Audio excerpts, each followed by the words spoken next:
Hello Welcome, to Doctor Who Time and Space. I'm G Cool and I'm here in Weymouth, Dorset. and I'm Lewis Moon and I'm here in London, UK. Welcome to this week's podcast where we'll be talking about, Doctor Who, really, and Yes. various other things Who related. Yes. What do we have on this week's show?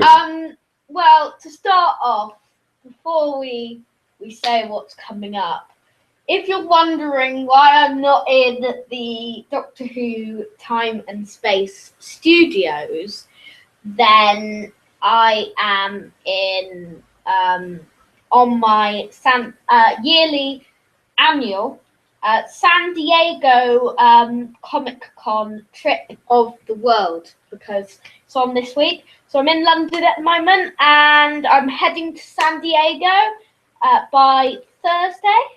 So I'm going to get there by Thursday. And over the next few weeks on the podcast, I'll be in different places, travelling around, and I'll give you a little update on what's happening so far and why we have been waiting and waiting for this momentous Comic Con. In the meantime, I'm stuck here all alone in the studio. This week's show, we will have our usual spread of delicious Who news. Yes, we have our Judged by Tenure on 1966 to 69. Okay. We will be talking a little bit about the episode that came up in the randomizer last week, which was Enemy of the World. We'll be giving some thoughts on the first 3 parts of the 6-part extravaganza. We will be having another quiz or question. And that's probably the main things, unless I've forgotten something. I think that's probably news, which we're going to move on to. The news now. Now, the news. As the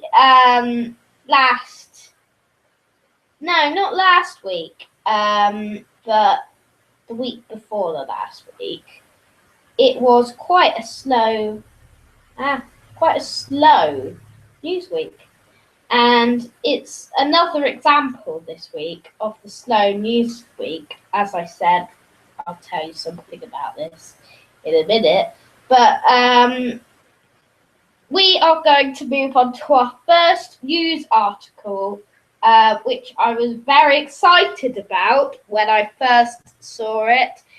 Rachel Tallahay returning for Series 9 finale.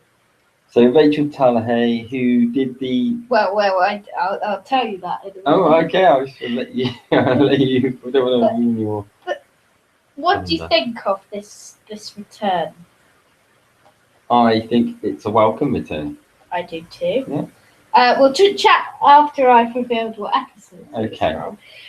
So, as suspected when she was spotted in Cardiff recently, Rachel Tallahay is returning to direct Doctor Who Series 9 finale, episodes 11 and 12. Tallahay, of course, previously held Series 8's finale, Darkwater Death in Heaven. And Tank Girl. Yeah. She wrote on Twitter, and that Freddy Krueger. Yeah, she did, yeah. She wrote on Twitter, recovering from a case of the silence. Doctor Who, I am so fortunate to be asked back for the final Series 9. Don't screw it up, part 2. Was one of the hashtags. And later adding, I can say about episode 11, some of the most flummoxing challenges I have ever been given as a director. Now, what do you think? Well, that sounds exciting, doesn't it? It just makes you want to know what it is. But it's amazing. I find this similar with when I'm watching Game of Thrones, that you sort of want that episode to hurry up and come. Yeah. Because you want all of the stuff to be revealed. I know. But then you also don't want it because you want it to always be coming. That's what I thought when I finished Series 8 last year. Yeah, you sort of want the ending, but you don't want the ending because you don't want it to end. I know. But Yeah. all good things come to an end. So, So comments from people. yes. So I've got my little news thing in London at the moment. So good. I liked her, though I was hoping for a hurried return. With Comic Con fast approaching, I'm hopeful we will get a trailer, which I'll talk about later. Okay. But since the events of 2013, I doubt it will be released soon after. Given recent years, it will probably be leaked by someone at Comic Con before the BBC choose to release it. I guess that's true, isn't it? Last year that happened, didn't it? So just because they might get to see it at Comic Con doesn't mean that we'll get to see it. Yeah. Yeah.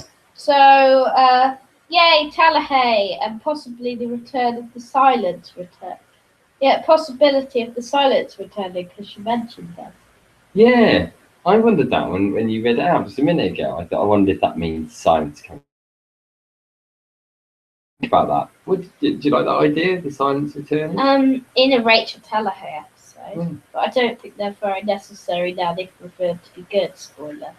I always say spoiler after I've actually done the spoiler. Yeah, like when the Doctor died. Spoiler. Yeah. Yeah. I guess they did sort of turn out to be good, didn't they? Yeah. I'm not sure. I don't necessarily think. I think it's probably a teaser. I don't think they will be back in it. Do you? No. I think it's just a tease. Yeah. To get a bit of gossip going. Someone says disappointed it is not Paul Wilmhurst, our Ben Wheatley. Okay. What did they do? Which one's which? I'm not making it remembering. Paul Wilmhurst did. I think he did Listen. Oh, right, okay. And Time Heist and Last Christmas. Yeah. While Ben Wheatley did Deep Breath and Into the Dalek. Ah, right, okay, yeah. Okay, no, interesting bit of news that, and I think she did a great job on it, and Yeah. so I think it'd be a welcome return. So, to add on to this, cataclysmic repercussions. Finally, I've got that word right. For the Doctor in Series 9. Entertainment Weekly has published an interview with Peter Capaldi ahead of his Comic-Con appearance next week, and some new details on Series 9 are teased along with this intriguing news still from the opener, which you can see in the show notes, 2 new pictures. I like them actually, those pictures, because they've got sort of like a picture of the Doctor standing next to the TARDIS, and there's a sort of like a misty, smoky sort of feel to them. Yeah. So we'll take it in turns to read this. Okay. Can you hear me all right from down in Dorset? I can. Yeah, you're very clear. Yeah. Good. So could you tease the 2-part premiere? And he replies, it places the Doctor in a conflict that is central to his being, as well as containing some subtle tributes to the 60s and truly wonderful guest performances. Well, see, I'm quite excited by that. The whole, I want to know what tributes to the 60s means. No. So I'm intrigued by that.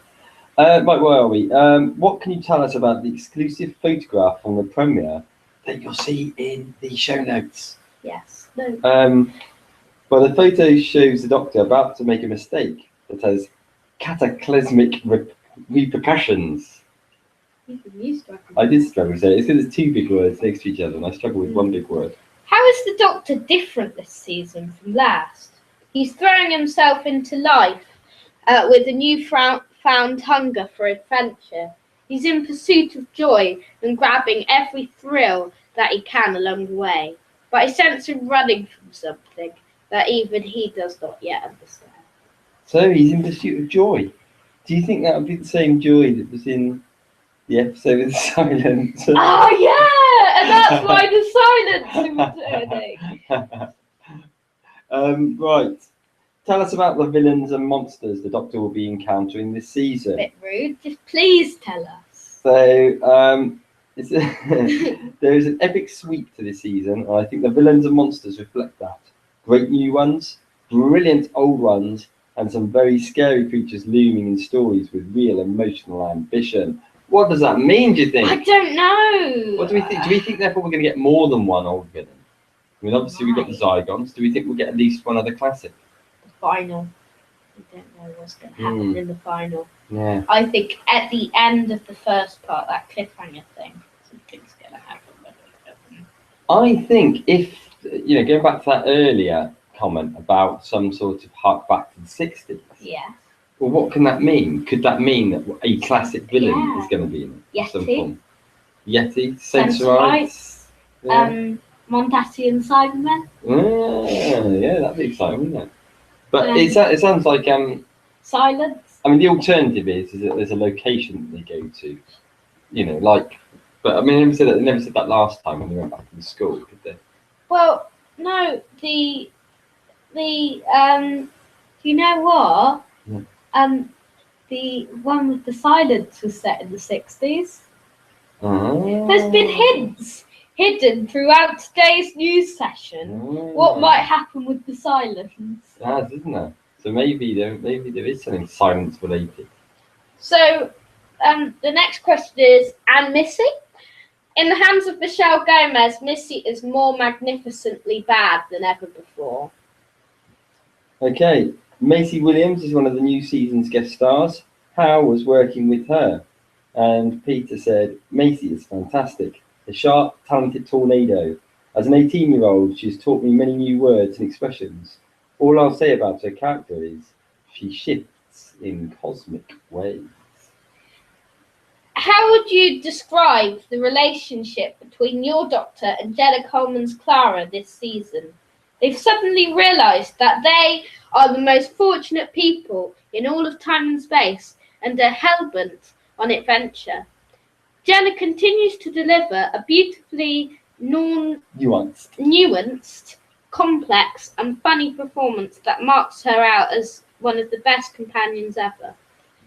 And then finally, we had Jenna had planned on leaving last season before changing her mind. Will these be her last shows? And Capaldi said, I hope not. Well, probably they will. Yeah. You know Stephen Moffat.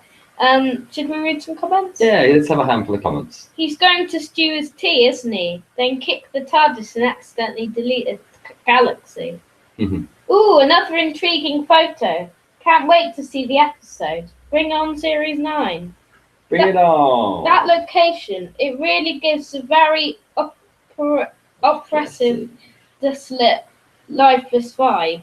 Sounds overly dramatic, I know, but does anyone else get that feel? Now, you know that place that in Dark Water that we think the Doctor woke up from? Yes, the volcanic sort of place. Yeah. Yeah. Do you think that's the same place, but just deeper onto it? Maybe.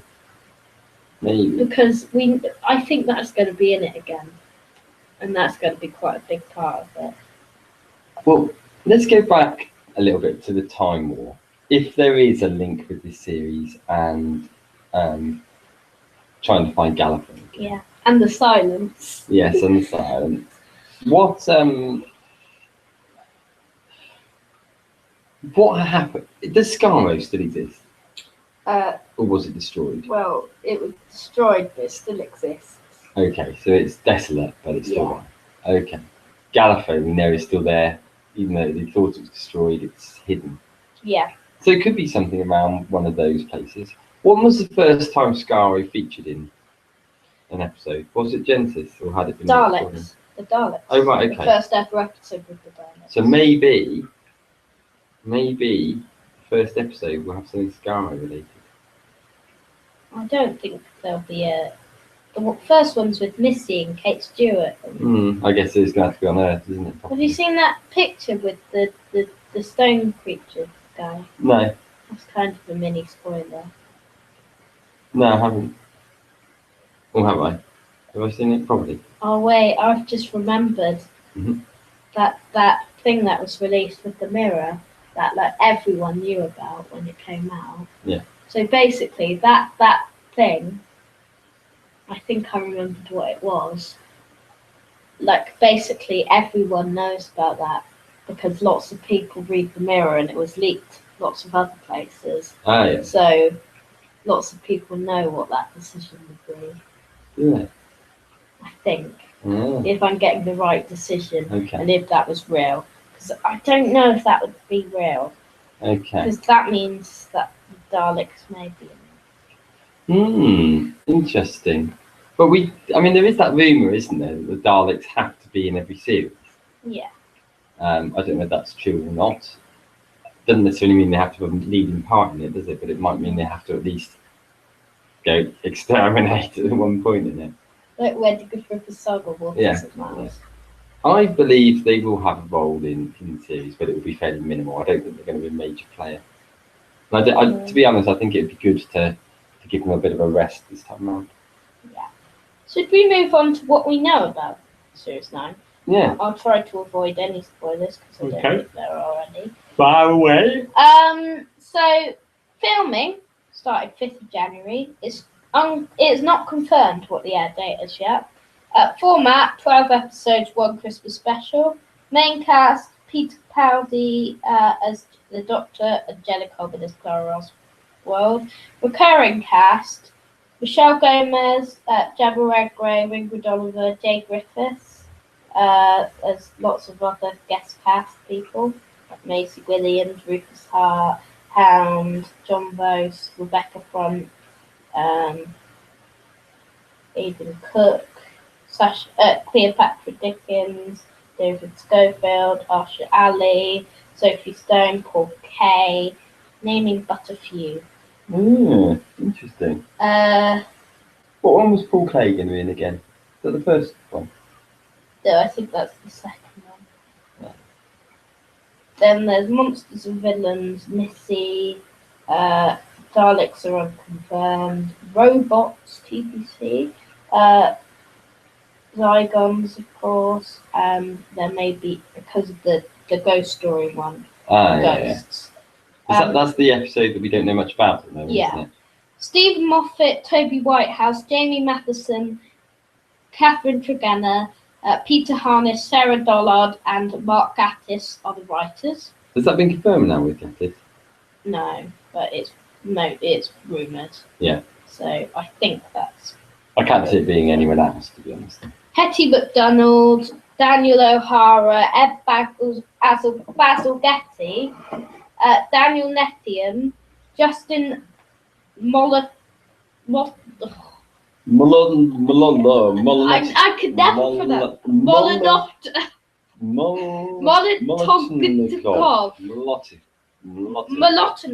Molotnikov, that sounds about right. And Rachel Tallahay, that's in order. They're all doing 2 episodes. Now it was rumoured, wasn't it, that they were going to be 60-minute episodes. Do you think there will be? Hope so. I hope so, but I don't think so. Yeah, it'd be good if there was. So in the first one, I won't show the spoiler bit. Okay. Missy will make her return. Kate Stewart will make her return. It's been rumoured that Coal Hill School will return. Now, in Instagram, they always release teaser photos. Yeah. There's been of the sets and stuff. Yeah. There's been a Coal Hill school report and Go Away Human sign. Does that mean Courtney's returning? Oh, maybe. That is true. I wonder what, because I've assumed, obviously wrongly, that we'd seen the back of Coal Hill School, and that we wouldn't see any more, that Clara was no longer really going to be there as a teacher. Obviously wrong. Do you think, when they said about a good heart back to the 60s, do you think they're going to take the opportunity to have a guest star with Ian? Maybe? Who? Ian. Oh, Ian, yeah. Ian Chesterton. Ian Chesterton. I thought Yeah. you meant Ian McKellen or something. Oh no, when you gave me when I sort of, you paused like that, my immediate thoughts were, have I got the wrong name again? But no, it's I just wondered whether actually that might be a real nice thing to do. He's getting on a bit now, Yeah. isn't he? Might be nice for you to include him in it. In the third The and Governor. fourth one, written by Toby Whitehouse, Yeah. it stars Paul McKay, Sophie Stone, Morgan Christie, Arsha Ali, Colin McFarlane, Sophie Stone, Zaki Ismail, Steve Robinson, and Neil Fingleton. The Girl Who Died is written by Jamie Matheson and Stephen Moffat. It's the first of 2 consecutive period stories. I'm intrigued by these ones, aren't you? It stars Maisie Williams, Rufus Hound, David Schofield, Tom Stroughton, Arian Booker, Simon Lepkin, Ian Conigan, Murray MacArthur, Barnaby Kay, John Vose, Struan Roger, and Elizabeth Hopper. The second one, Woman Who Lived, is written by Catherine Tregenna, directed by Douglas Betty. Episode 7 and 8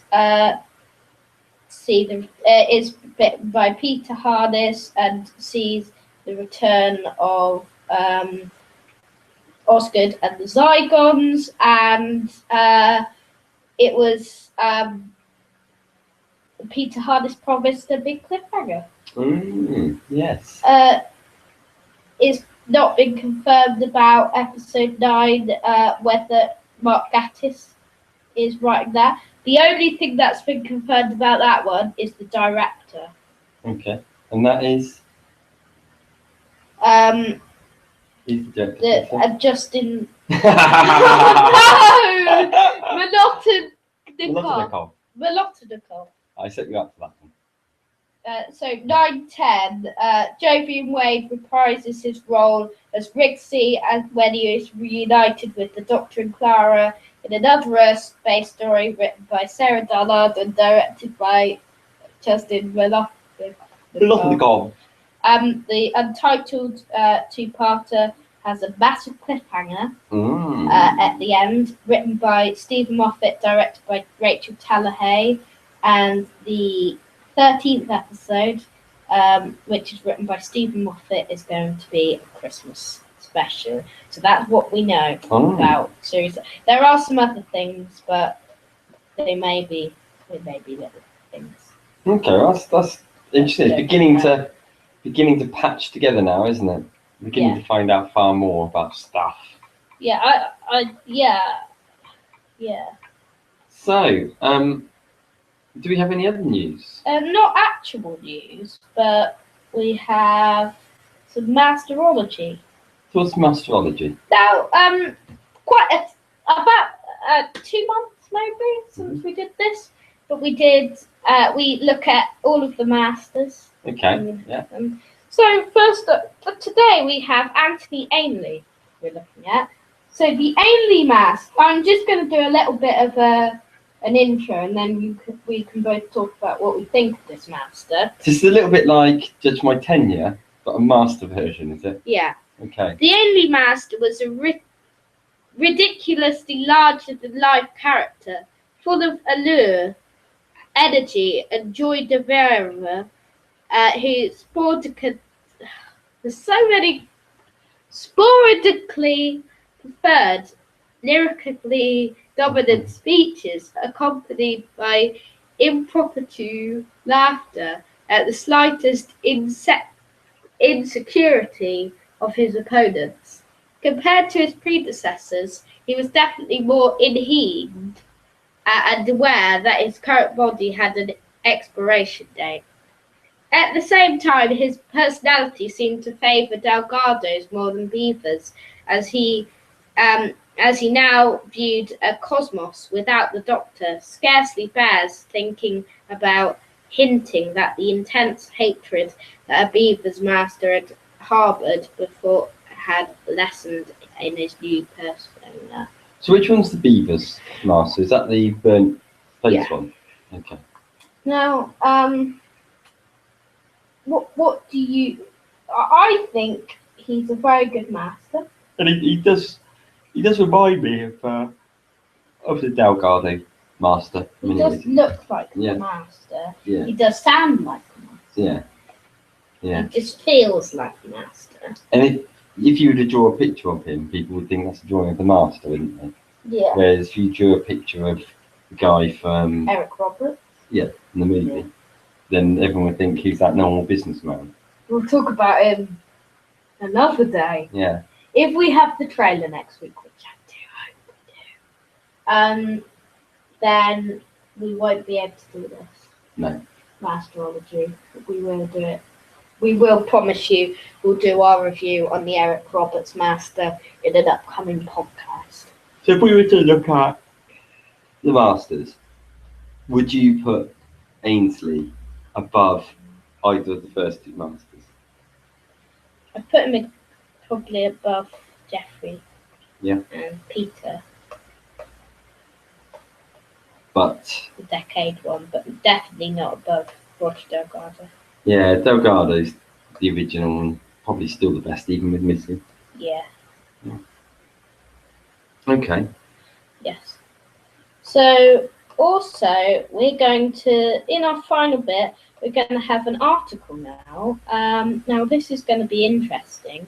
So we're going to share our opinions on why The Empty Child is better than Blink, and is it? And is it? I know Now, what my thoughts are, but let's hear the argument. it's not mine. It's not mine. So it's someone else's. Is Blink or The Empty Child the better story? According to the majority of fans on this site, it's Blink, seeing as it managed to come second in the Rank the Revival list a few months ago. Remember? Mhm. Yeah. However, I disagree. Blink isn't as good as The Empty Child two-parter, and it definitely doesn't deserve second place. Here are my reasons. So, the first bit is The Empty Child completely suits the setting. So, what do you think by he means the setting?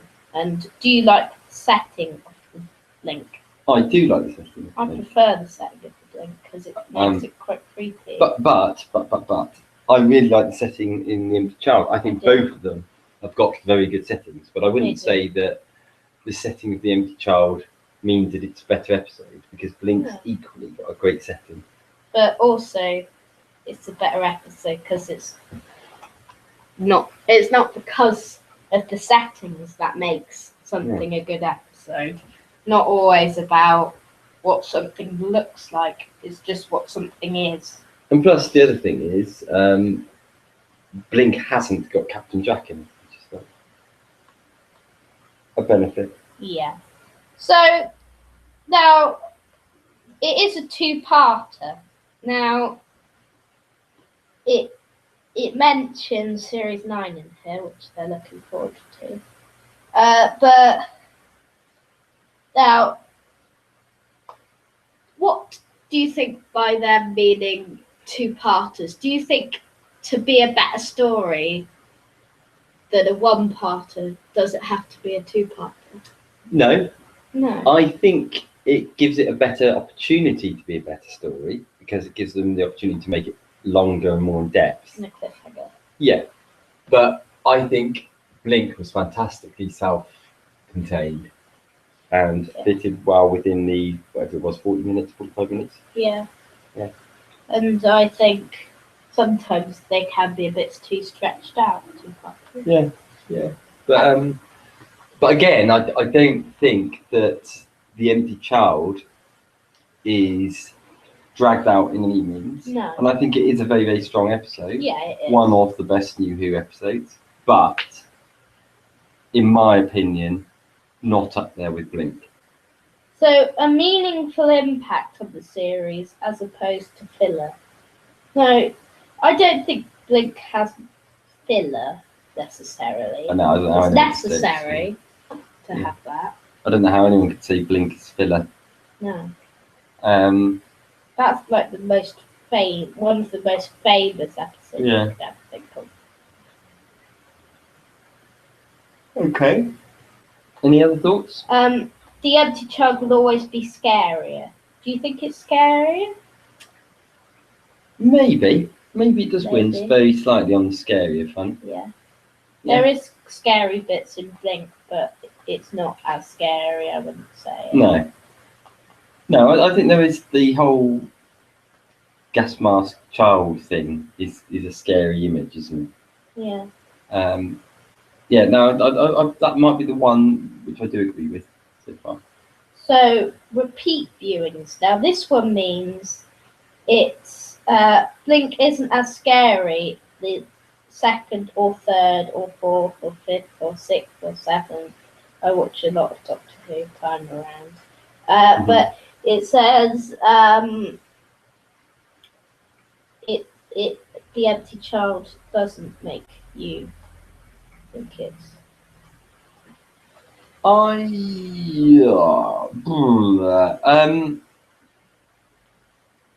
they may be right on that. Maybe the empty child is scarier when you watch it again, but I don't think that necessarily makes it a better episode. No.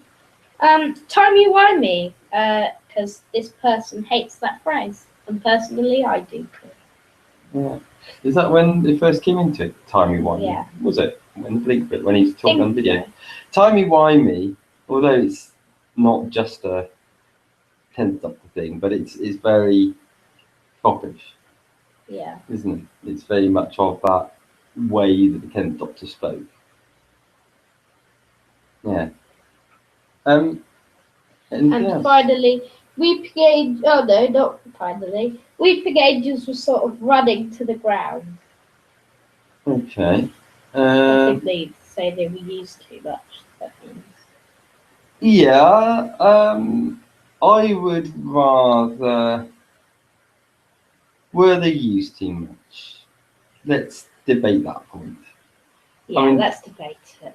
Strictly speaking, they were in 3 episodes, yeah? Yeah. I know that they were used in other bits as well. I think the only way that they were used too much is I don't think there was any need for them to be there as additional monsters in, for instance... Time of the Doctor? Which one? Time of the Doctor. Yes, Time of the Doctor.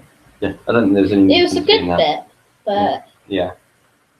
So, it could have been used in a Weeping Angel episode because that was such a good bit. Yeah. So, but I don't think you know, Blink in itself, fantastic episode. I think the Angels Take Manhattan, fantastic episode. I think if you're going to say that they were overused, you could put an argument to say Time of the Angels wasn't necessary, but it's still a really good episode, isn't it? So. More you think about it. I just think that they have a little bit more. They're more of the sort of monster you can use again, whereas the Empty Child can never really be anything other than a one-off. Yeah. So the final thing is, which enemy are you able to kill with a sledgehammer? Yes, true. And I guess they're saying as long as you don't blink, you can smack the hell out of a statue. Yeah. Interesting article. Doesn't persuade me though. No. I'm still sticking with Blink as being the better of the two. Both good. Both good episodes. Both good. Not saying they're Child maybe the best one in series 1. Maybe. Yeah. Probably. Both Moffat, aren't they? Yeah. Yeah. But I think Blink still wins it. Sorry, folks. Sorry, Blink haters. Yeah, not many people are Blink haters. No. And also it means you don't get as much of the 10th Doctor in it. Yeah. No, but you don't get... Well, that's a good point. You don't get the 10th Doctor in Empty Child at all.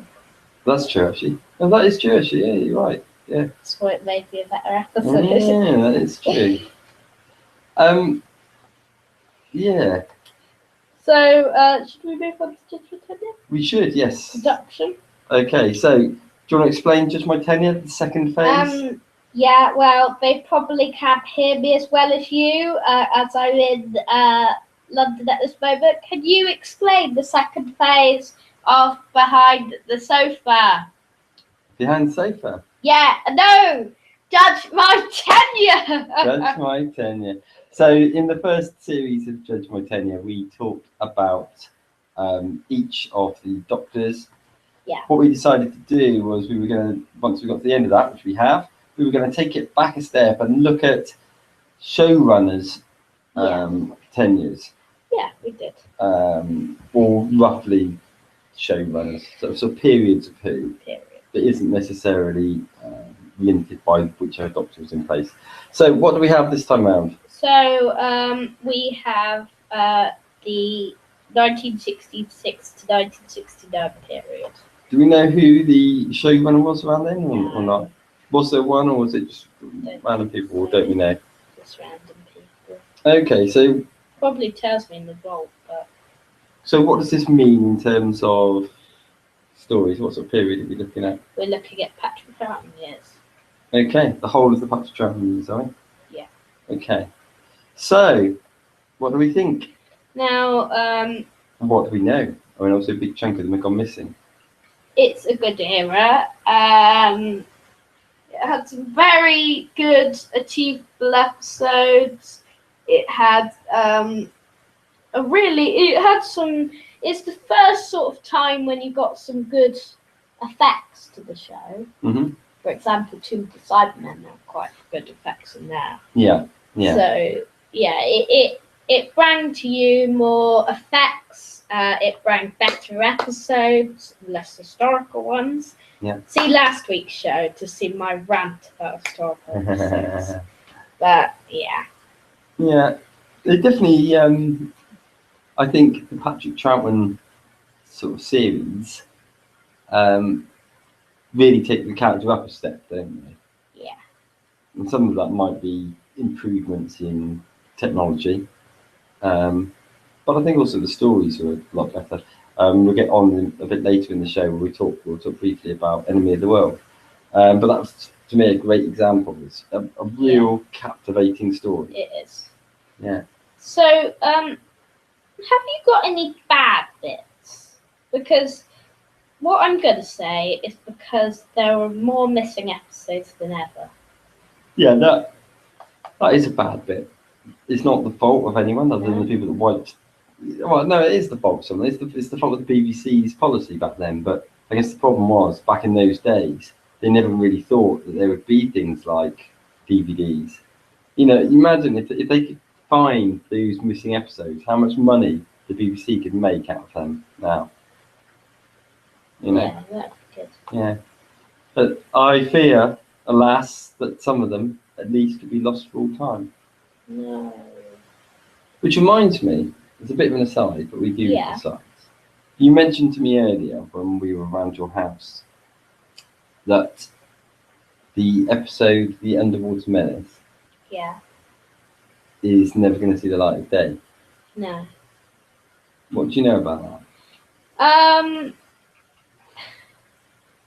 Well, they were okay. So last year they said they released a tweet or something saying that we're going to release The Underwater Menace.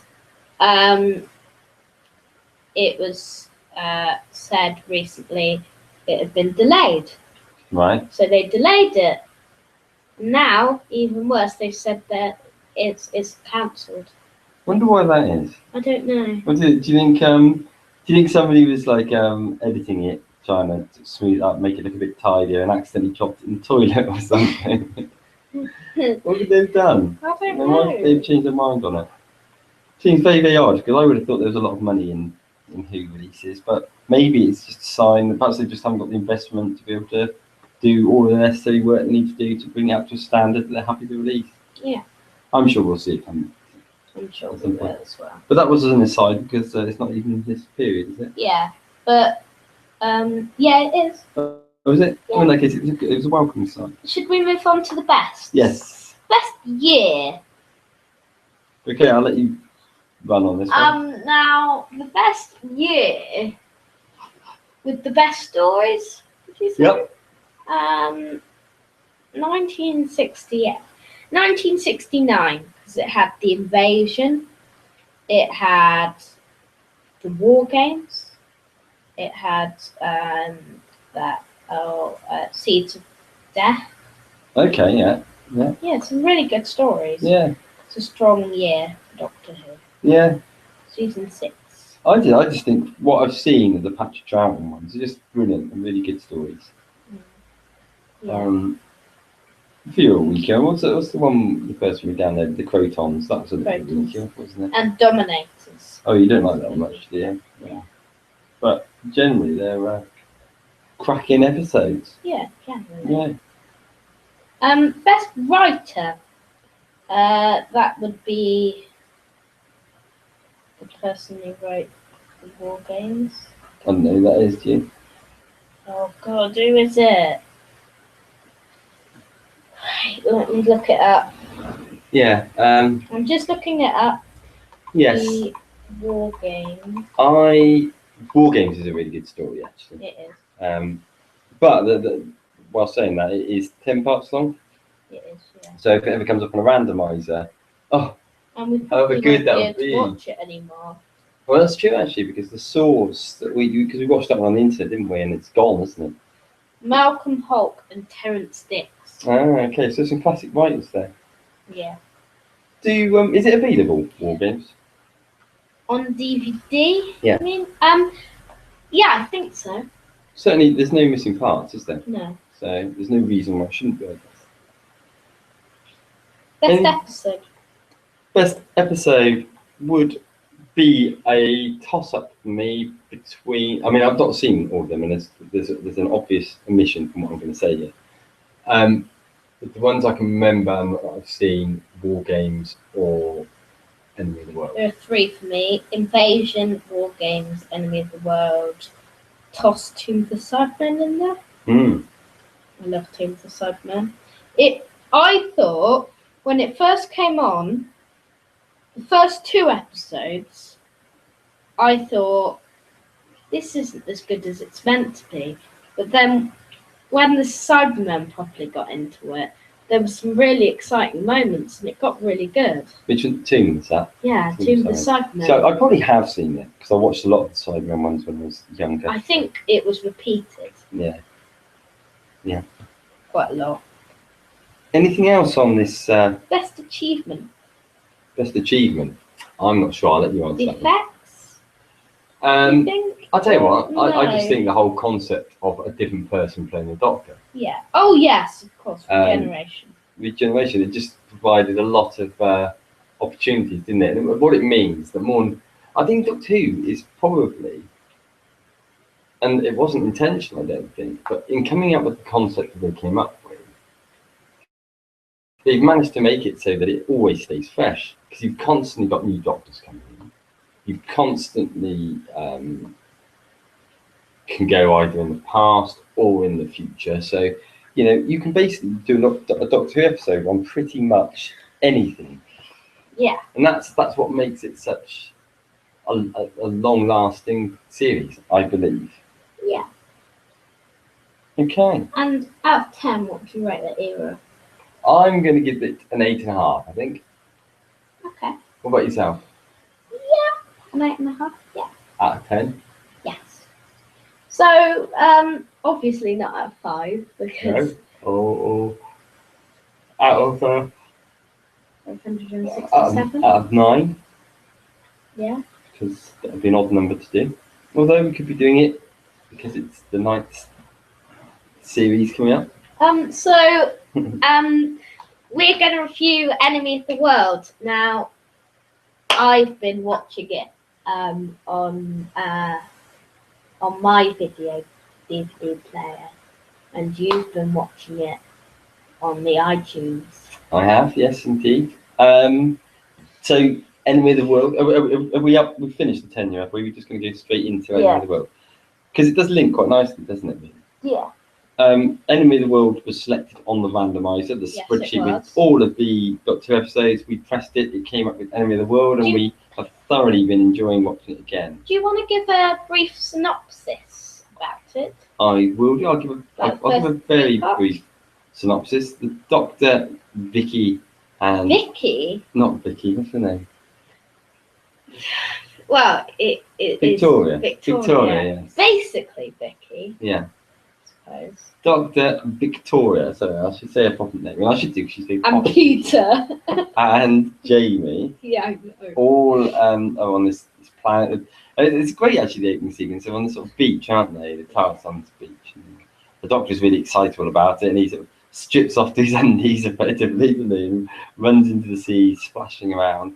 And they get spotted by these people who recognize the Doctor and immediately decide they've got to kill him. They escape, and they find themselves with a woman called Astrid something or other. I've forgotten her surname now, and Charles Kent. Charles Kent. Isn't it Astrid Ferrier? I think it might be actually. I think you might be right there. And they basically are trying to topple this guy called Salamander, who they believe is trying to take over the world through wrongful means. Yeah. Now, the reason that somebody was trying to kill the Doctor is because he has an uncanny resemblance to Salamander. Yes, he does. So the whole story really is based around the Doctor looking like Salamander, and it gives Patrick Troughton the opportunity to play both a good guy and a bad guy. I would love that. Yeah. Even Even though he does a bit of a dodgy Mexican accent. He does. Yeah, but it's still great. So what do you... I think this story is an excellent story. Me too. One of the best of the 1960s and one of the best overall.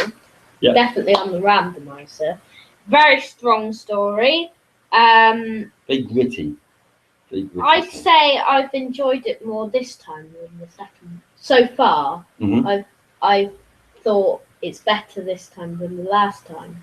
Yeah, I really enjoyed it last time actually. But I did, but I mean, we thought that we didn't like the second and third one. yeah, they were. I seem to remember them being a bit slow last We time, did. but the first episode is fantastic.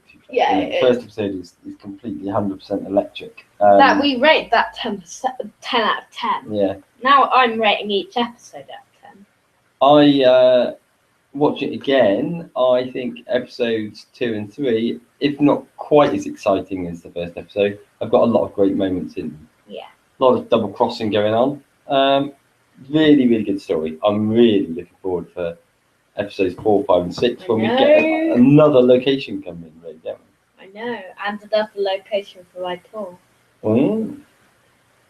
Yes. Yes. Yes. Yes. Yeah, okay. That sounds good. So yeah, I really like it. I don't really want to say too much more about it at the moment because obviously we're going to talk about it in a bit more detail next week when we wrap up the whole of the story. Yes. Certainly from the first 3 parts, a must see, I would say. It is A must see for second Doctor fans. Sadly, we don't get a randomizer this week. Well, so can I just say one more thing about Enemy of the World? Yeah. Of course, this is one of the episodes that was only relatively recently rediscovered. Yes. Because there along have with been. Web of Fear. How many parts have been missing of Enemy of the World? I don't know. Let's work this out. Because it wasn't the whole thing missing, was it? They had some parts. Right? Yeah. I think it was 4 or 5 bits. So that's amazing, isn't it? So all of a sudden you've got this whole story which had been believed lost. So that in itself that's a great story. Yes. Sorry, that takes us on to the final part of the show, I think. Now, today is a very momentous time for Quiz or Question, as it is Quiz or Question's first birthday. Is it really? First birthday. So it's been going for a year now. Yeah. Maybe a few days over. Yeah, and we've actually put a big happy birthday sign up in the studio to celebrate the birthday of Quiz or Question. And next week we'll be celebrating the birthday of Doctor Time and Space on YouTube. Is that really? Is that Yeah, okay? That's a whole year. It will be one day late. So we've been doing this. We've done one of these every Saturday, have we not? Yeah, I think Every so. single Saturday, I think. Well, there was one week which we couldn't do it because of technical difficulties. Yeah, but we still did a bit, didn't we? We still did a bit. exploded We quite tried. We wanted to do it. So there's not been out of 4. Yeah. And that means there's been over 52 hours of Doctor Who Time and Space for people on YouTube. I know. So, quiz or question, what does it mean? People Well- should know by now because it's a year old, but explain it anyway. Well, we have questions, which are our opinion on something, and quizzes, which have a right or wrong answer. Okay, so what have we got in the quiz or question barrel this week? So first up in the questions that have been bugging everyone for 1 year and 1 day, Or quizzes? or quizzes. Yeah. How many times is it before a monster becomes boring? Quiz or question? It's a opinion, I would suggest. So I would think say the quiz or questions today have been the strongest for a long time.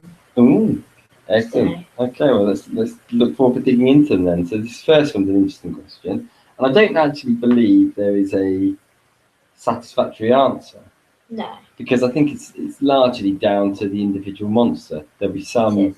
that merit more stories than others. There'll be Maybe some that Zygons. yeah, I mean Zygons are actually they really merit coming back into it. Both the episodes with them in have been phenomenal episodes, haven't they? Like this one is too. Whereas, just trying to think of an example, what could we say? Whereas something like Salamander, for instance, we talked about earlier on, there's not really much room for it. It'd be boring if you came back into it all the time. Plus, obviously Patrick Troughton's not with us anymore. So Imagine if Salamander was the baddie in every episode. yeah, Take yeah. a look. Yeah, it's all right. It would have soon got boring. Whereas the Daleks, Could they be the baddie every episode? no, That would be a bit boring. it would be a bit like that Wizards vs Aliens series, I wouldn't it? know. Which always have the same aliens in it. Do you think the there should be? Is there any monsters? What do you think is the monster which can be in Doctor Who the most? The Daleks and the Cybermen both fall Yes. into that category, but to be fair, they up until recent times they've both been getting a bit boring. Yeah. No, because they become a bit expected, and as they become expected, they become less threatening. I wish Less in Dark frightening. Water they didn't reveal the Cyberman. That would have been fantastic, wouldn't it? Yeah. With the eye. Yeah, but it was, you know, it's difficult to keep things like that secret, isn't it? Yeah. Particularly when you're filming it out in the open, because you know, I imagine you've got to really feel for the Doctor Who people, because it must be very difficult keeping the secrets full stop. They do, in fact, they do a fantastic job of They doing do. it, don't they? So, how many spin-offs have there been? Well, this must be a quiz. Quiz. You all know the final answer So, to this. there's but- been K9 and Company, Yeah, Torchwood, yeah, K9, Yeah. Sarah Jane Adventures. There's also been Probe. what's that? I don't know. I only found out about it recently. But Is that the Unix one? No, I don't think so. Oh, right, okay. There have been Big Finish as well, like Bernie Summerfield and stuff. I guess that's it, isn't it? If you include, I think for the purpose of this answer, I think we'll perhaps ignore the audio ones, because it does present probably a whole host of spin-offs. Torchwood, as you say, K9 Adventures, did you say that one? Yeah. I think that's what it is. Sarah isn't Jane. it? Did I say? Sarah Yeah. Jane, you said, yeah. Yeah. Totally Doctor Who. Okay. Doctor Who Confidential. Yeah, if you clash them with spin-offs, Doctor Who Extra, if you can. I would say they are series that accompany. Magazine shows. Yeah. I wouldn't say they're spin-offs. Do you think we will see more spin-offs in the future? Maybe, yeah. Paternoster Gang. I think Yeah. is a rumored one, and hopefully an 8th Doctor, War Doctor one, maybe. Yeah, that's the one we've wanted to see most, isn't it? Who is more popular, Osgood or Shauna? Ooh, a question. It's a question. I think Osgood, I think so too. because she grabbed the fans. Everybody loves her. As I keep saying, She was never popular in Day of the Doctor, was she? Then when she died, we discovered how much of a loss we had. Yeah. I don't know about that. Was she not popular? She wasn't as popular, let's say. No. People missed her more when she was gone, but there was something about her. I think people liked her general geekiness. They liked the fact that she was a complete fangirl. She was a person to relate to. Yeah. I was reading that interview in Dawn. It was really good. Was she talking much about the character or not? Yeah, she was. Yeah, cool. Any more questions? How many stories did Joe spend on Alien Worlds? Was the question. There's got to be a right or wrong answer to this, surely. I say that's a quiz. I'm hoping you know the answer because I don't. Oh, God. It probably wasn't many, was it? I'm going to guess at 3. So we've got Xarius. Okay. It's got to be more than 3. What's it called? Think through them. The Peladon. Oh, yeah. The Planet in Carnival of Monsters. I can't remember its name now. The Ogron home planet. Okay. Spiridon. Yeah, that's actually more than I thought. Peladon? That's it. I said Peladon. How do you say Peladon? 5. Okay. Yeah, that sounds about right. What's next on your mighty hit list of questions? What is your favourite double? What do we mean by double? Like of the Doctor or a companion or... Oh, I see. Right. Okay. Like an evil double. Okay. What's the question? It's a opinion one, so it's a question. Now, you know what I'm going to say. Go on, you say them. Salamander. Oh, good. But if you were going to say, that would be for the Doctor, but for his companions, I would say the android Sarah Jane. Okay.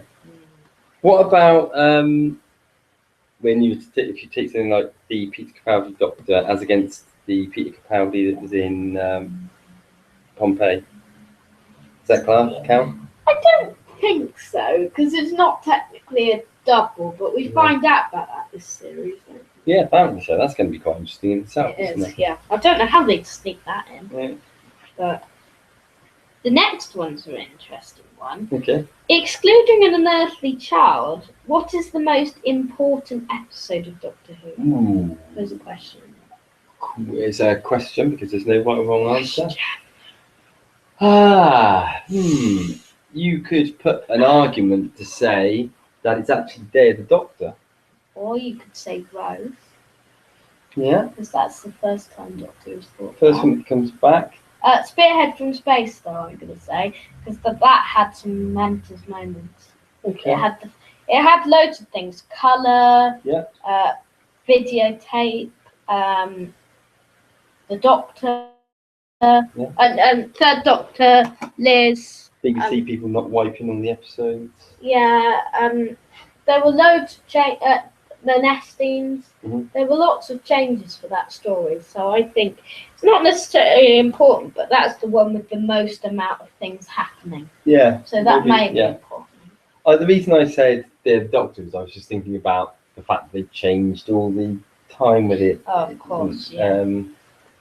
But yeah, I don't disagree with your comment. Or you could even say actually the 10th planet with the regeneration, because that is it 10th planet with the regeneration. Yeah. Yeah. Oh yeah. Because that brought us the whole concept of regenerations. Oh, and Spearhead from Space had the exile for the first. Yes. If you could be a Doctor Who villain, who would you be? Would this be if I was to act in Doctor Who? Or no, just ever. What powers? Oh, I see what you mean. If I could transform into one. Yeah. What, let me see. Dalek, because you could kill anything. I think somebody like I might be Sutek.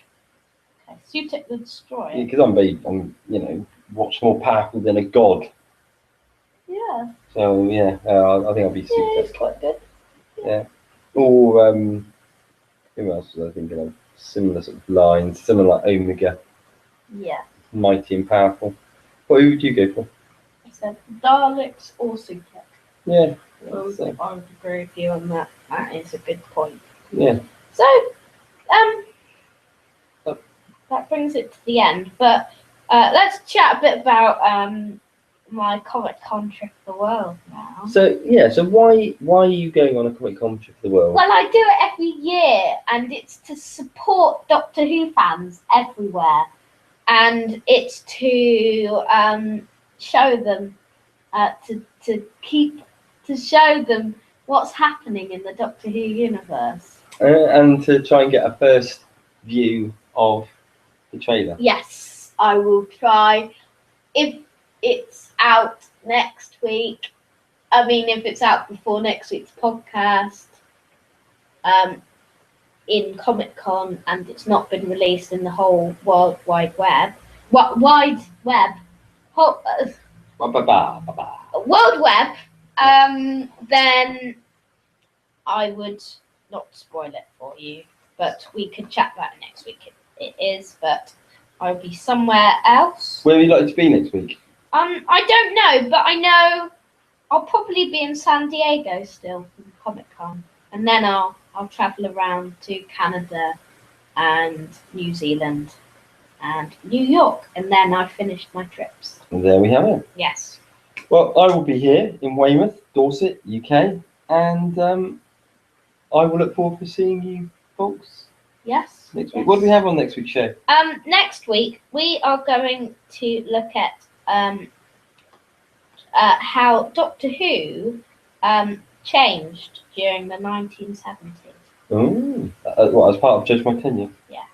We will also be pressing the randomizer. Well, also we'll be reviewing the whole of Enemy of the World. We will indeed. We will have another Who to Face. We'll have some news and maybe a trailer breakdown, and also an update from me at San Diego. So, until then, thank you very much from me here in Dorset. And thank you very much from me here in London. And I will do my blog on Mrs. Moon at adventures.weebly.com. And yes, look there for some things. Bye.